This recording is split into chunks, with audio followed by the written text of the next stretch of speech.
You've been accused of sexism for not advertising to women. You've been accused of really being pretty horrible to young people today.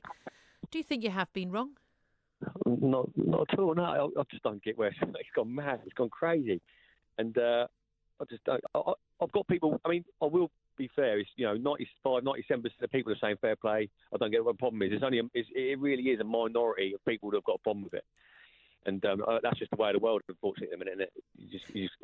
Some people have to be careful what they say. But I just thought it was my Twitter. I was genuinely just trying to find, a young lad to give him a decent start. And the reason it was young lads is because I've been doing this for 23 years. And I've never, ever come across a female roofer. So by that assumption, I just put lad. I mean, that is the thing. I've got to be honest with you. It's the way when we refer to midwives and nurses, we say she invariably, although there are some male ones. But you're right. I'm thinking I don't think I've ever walked past a building site and ever seen a woman roofer. Ever, ever, ever. I'm sure they exist. And would you be happy if a woman applied, a young woman came to you and applied for the job, would you be happy to take her on? Absolutely. Absolutely. As long as she could do the job. But what does the job involve? What are the key attributes which mean it is invariably men? Well, you got to be reasonably fit. If you're unfit, you're going to get found out because you're going up and down ladders and you're moving all day. The only time we sit still is on the way to work, on the way home, and half an hour for lunch. We're constantly on our feet.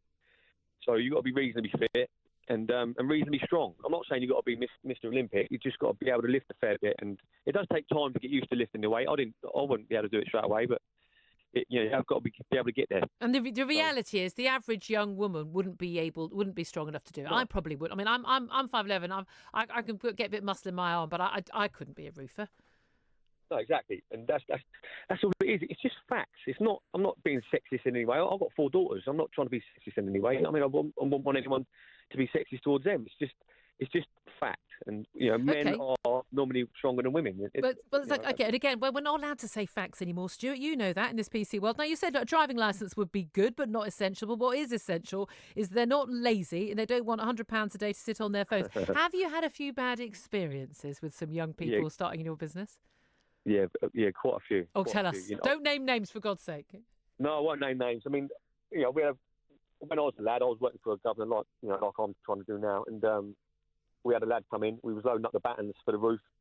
Stopped for tea at 10 o'clock in the morning, so we've done 2 hours work, and he goes, "I can't get back out." And we was like, "What?" He goes, I'm done. I can't do any more. We've only done 2 hours, and that was it. He sat in the van for the rest of the day and wouldn't get out. Did he expect to be paid? Yeah. And presumably, was he paid at the end of the day? I think my boss was old school, so he done well to get anything out of him. I think he sort of averages it out of what it was an hour. So obviously, it's a day rate we do, but he made it an hourly rate and give him the 2 hours work. But we never saw him again. It's just they don't really want to do a lot, do they? They don't really want to do a lot, and just that was years ago, to be fair. But I mean, and you also mentioned they've got to have good personal hygiene and no lip. So I'm guessing you've had some bad experiences there as well. Yeah, I mean, I had a lad about a year ago. I said something to him. He went, "Oh, shut up." I went, "What?" Just be careful of language, by the way, just in case. Yeah, no, I'm not going to swear. Don't worry. He told me to shut up because I said something to him, and I'm like, "Well, hold on, mate. I'm the boss." Yeah, who are you talking to? If I talked to my boss like that, I'd have been thrown to the scaffold or something. It's just, and the hygiene thing as well. Listen, this is a physical job, so none of us are going to smell great at the end of the day. Yeah. But at the beginning of the day, I expected, a bit different. Again, I just don't see anything unreasonable in any of this. And exactly. Did you actually get any applications as a result of this? Yeah, quite a few to be fair. I've took a lad on this morning. He's starting tomorrow. Wonderful. And what was it you liked about him? And had he seen that original tweet? And he applied nevertheless. Why did he apply, and why did you take him on? Well, it was his mum. To be fair, his mum messaged me directly. Said, "Look, loving his mum." Yeah, absolutely. She said he's labouring at the minute, but he can't find a regular job. He's for an agency, but he's looking to get a career sort of thing. So I said, yeah. She goes, "Can I have your number?" And I'll get him to call you. And 10 minutes later he did, and we had a chat, and he's starting tomorrow. Brilliant. And how old? He's 19. He's 19, and he says he fulfills all of your requirements. Yeah, I don't know if he saw the tweet, to be fair, because obviously, like I said, it's through his mum, but he might get a little bit of a shock to the system when he turns up tomorrow. For God's sake, let's hope he's put deodorant on and hasn't got his phone on him, eh? I'll make sure I've got a spare can in the van. Okay, so listen, he turns up tomorrow. He's got the driving license. Maybe he's used to deodorant. He starts the job, but there's a little bit of lip back. There's a little bit of I'm tired. I'm just going to go and sit in the van. How will you deal with that? Well, he won't be sitting in the van, that's for sure. Yeah,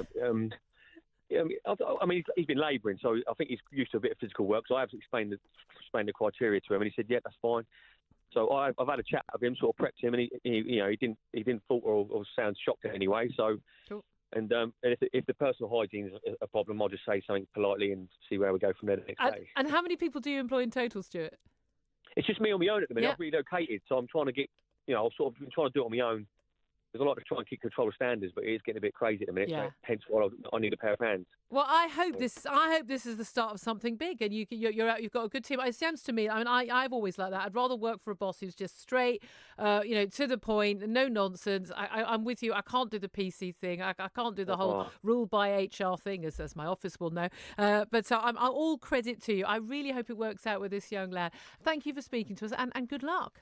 Yeah, no problem. Thank you. Right, lovely to see you. I mean, seriously, it's the fact that attitude is now considered to be something strange, as opposed to just need someone who can do the job, who turns up, expects to work, and gets on with it, and doesn't tell the boss to shut up. Oh yeah, and where's deodorant into the bargain? I mean, is that really too much to ask? I'd love to hear your thoughts on that.